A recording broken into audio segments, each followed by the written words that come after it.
Good morning, everyone. Today we will discuss about fundamental duties. So I'm going to start it. Okay.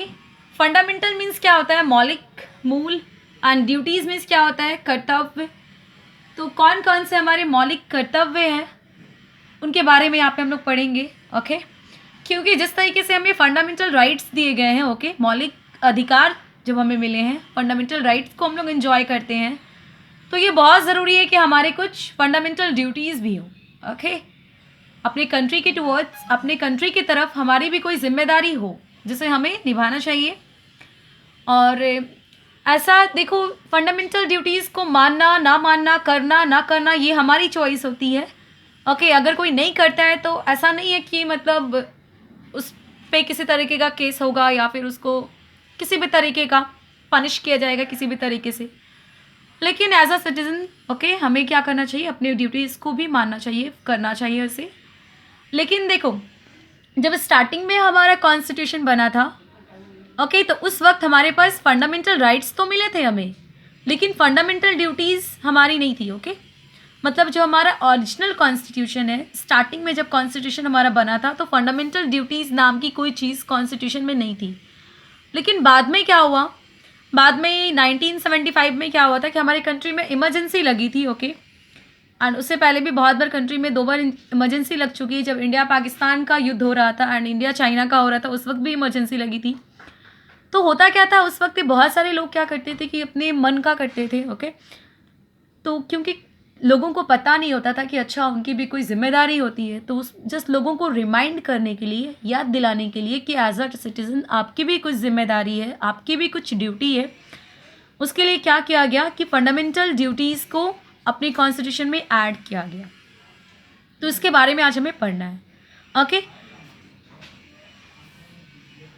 तो आज के date में बात करें अगर अभी, ओके, तो हमारे पास टोटल 11 फंडामेंटल ड्यूटीज़ हैं. बट आपकी बुक में जो बात हो रही है यहाँ पे 10 पीस आपको पढ़ना है. ओके. 1 2 3 4 5 6 7 8 9 10. ओके. बट नाउ अभी के टाइम पे हमारे पास 11 फंडामेंटल ड्यूटीज़ हैं. ओके.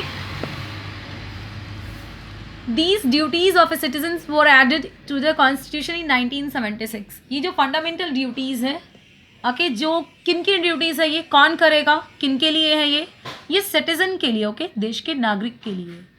इसे ऐड किया गया था संविधान में, हमारे कॉन्स्टिट्यूशन में 1976 में. ओके.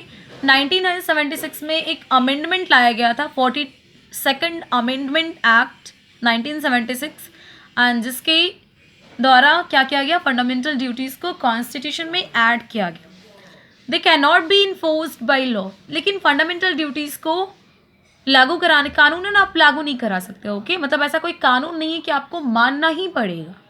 ठीक है. इंसान की मर्जी है. ओके. सिटीजन फ्री है, उन्हें करना है तो वो करें, ना करना है तो ना करें, लेकिन हमें करना चाहिए. एंड आगे आप पढ़ोगे कि कुछ ऐसे ड्यूटीज़ हैं जिनको कंपलसरी कर दिया गया है. ओके. जैसे टोटल 11 है हमारे पास, तो उनमें से 4 ऐसी फंडामेंटल ड्यूटीज़ है जिन्हें हमें मानने ही पड़ेंगे. अगर आप नहीं मानोगे तो आपको पनिश किया जाएगा. सम ऑफ दीज ड्यूटीज़ आर, यहाँ पे कुछ ड्यूटीज़ पढ़ने वाले हैं. फर्स्ट में क्या है? To abide by the constitution and respect its ideals and institutions, the national flag and the national anthem. ये फर्स्ट फंडामेंटल ड्यूटी है. क्या है कि हमें क्या करना है? कॉन्स्टिट्यूशन का पालन करना है, कॉन्स्टिट्यूशन को मानना है, उसको हमें फॉलो करना है.